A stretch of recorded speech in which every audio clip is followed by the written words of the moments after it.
Shalom, semangat pagi Bapak Ibu Saudaraku yang saya kasih di dalam nama Tuhan Yesus Kristus. Surat Rasul Paulus kepada Filemon mengatakan demikian ayat yang ke-8. Karena itu, sekalipun di dalam Kristus aku mempunyai kebebasan penuh untuk memerintahkan kepadamu apa yang harus engkau lakukan.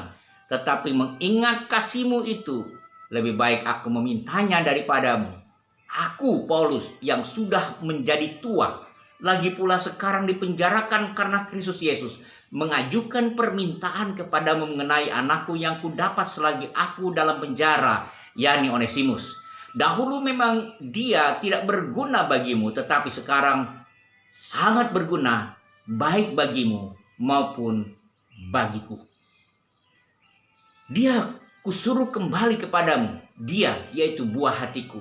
Sebenarnya aku mau menahan dia di sini sebagai gantimu untuk melayani aku selama aku di penjara karena Injil. Tetapi tanpa persetujuanmu, aku tidak mau berbuat sesuatu supaya yang baik itu jangan engkau lakukan seolah-olah dengan paksa, melainkan dengan sukarela. Sebab mungkin karena itulah dia dipisahkan sejenak daripadamu, supaya engkau dapat menerimanya untuk selama-lamanya. Bukan lagi sebagai hamba, melainkan lebih daripada hamba, yaitu sebagai saudara yang kekasih. Bagiku sudah demikian, apalagi bagimu, baik secara manusia maupun di dalam Tuhan. Kalau engkau menganggap aku temanmu seiman, terimalah dia seperti aku sendiri. Dan kalau dia sudah merugikan engkau ataupun berhutang kepadamu, tanggungkanlah semuanya itu kepadaku. Aku, Paulus, menjaminnya dengan tulisan tanganku sendiri.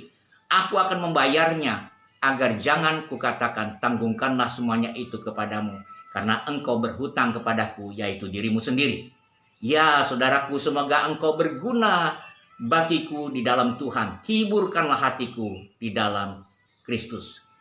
Dengan percaya kepada ketaatanmu, kutuliskan ini kepadamu. Aku tahu lebih daripada permintaanku ini akan kau lakukan.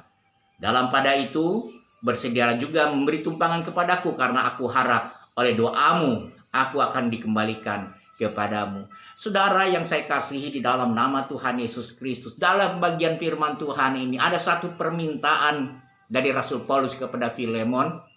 Kemungkinan besar seorang yang bernama Onesimus ini, yang ditemukan Rasul Paulus di dalam penjara, yang sudah bertobat ini, pernah melakukan satu kesalahan besar kepada Filemon, sehingga Onesimus namanya, ia dipenjara. Dan di dalam penjara Rasul Paulus memberitakan kabar baik kepada Onesimus, sampai pada akhirnya Onesimus tidak hanya berubah, bertobat, tetapi dia sungguh-sungguh menjadi pelayan yang sangat luar biasa. Dan dikatakan dengan sangat jelas di situ, kalau dulu dia orang yang tidak berguna, tetapi saat ini dia sudah berubah menjadi orang yang sangat berguna. Nah, satu hal yang menarik adalah Rasul Paulus tidak memaksa Filemon sampai demikian, sekalipun dia punya hak untuk Filemon menerima Onesimus kembali. Dan dia percaya Filemon akan menerima Onesimus kembali bersama-sama dengannya. Tetapi oleh karena kasih yang besar, Rasul Paulus merendahkan diri. Dia memohon kepada Filemon. Nah, saudara yang saya kasih di dalam nama Tuhan Yesus Kristus, di dalam bagian firman Tuhan ini kita bisa melihat kasih besar dari Rasul Paulus kepada Onesimus dan kepada Filemon. Bagaimana Rasul Paulus begitu mengasihi Onesimus dan begitu juga mengasihi Filemon. Filemon adalah orang yang penuh kasih. Itu sebabnya Rasul Paulus memohon kepadanya dengan merendahkan diri, sekalipun ia punya hak untuk itu. Dan yang luar biasa, kasih yang besar, siap menanggung resiko. Itu ditujukan oleh Rasul Paulus kepada Filemon. Ia sudah tahu apa yang akan dilakukan oleh Filemon. Dia juga sudah tahu akan apa yang akan dikerjakan oleh Onesimus yang ia dapat di dalam penjara. Mereka berdua akan menjadi pekabar yang membawa kabar baik kepada dunia.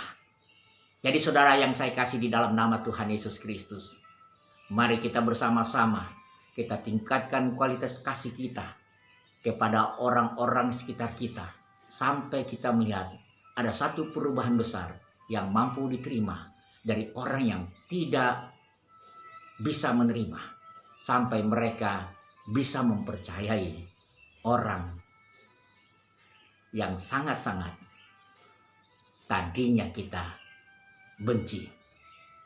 Karena sudah melakukan banyak kesalahan dalam hidup kita. Sudahkah kita juga siap mengasihi? Jadi saudara yang saya kasih di dalam nama Tuhan Yesus Kristus, kasih yang besar akan mengguncangkan hati dan perasaan orang-orang berdosa, supaya mereka mampu bertobat. Mari kita kabarkan kabar baik dengan kasih ilahi, sampai mereka berjumpa dengan Tuhan, karena Tuhan sangat mengasihi. Demikian Tuhan menciptakan surga dan neraka. Demikian Tuhan menyampaikan berita-berita satu penghukuman dan penghakiman bagi mereka yang tidak mau bertobat. Mereka akan masuk dalam neraka. Betapa banyak berita-berita seperti itu. Bukan berarti Tuhan sangat membenci manusia. Bukan karena Tuhan sangat kesal dengan manusia sampai diberitakan berita seperti itu. Tetapi karena Tuhan sangat mengasihi kita. Berita tentang penghakiman dan penghukuman harus ada. Tetapi berita yang terbesar di balik semuanya itu adalah berita kasih dari Yesus Kristus yang sanggup mengubah kehidupan orang yang sesungguhnya akan masuk neraka. Ia kembali punya harapan tinggal di dalam surga. Jadi saudaraku, milikilah kasih Kristus di dalam hidup saudara dan saya, sampai kita mampu mengasihi mereka, orang-orang yang bersalah kepada kita, dan orang yang bersalah tersebut akhirnya mampu memiliki kasih Kristus yang ada dalam hidup kita. Tuhan Yesus menyertai saudara hari ini.